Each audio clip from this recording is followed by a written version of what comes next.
How to download Amanda the Adventurer on PC. So let's get started. First of all, open any preferred web browser on your desktop. Then in search address bar, type down the Amanda the Adventurer and hit enter and search for it. Once done so, all you have to do is scroll down and there you can see Amanda the Adventurer by Steam option available there. Simply tap on it and navigate to the Steam's official website. Now here again scroll down and there you will get to see add to cart option available in Steam. Tap on it.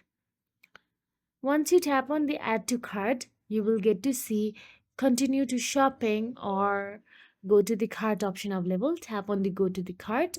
Now you can see continue to payment option available. Simply tap on it.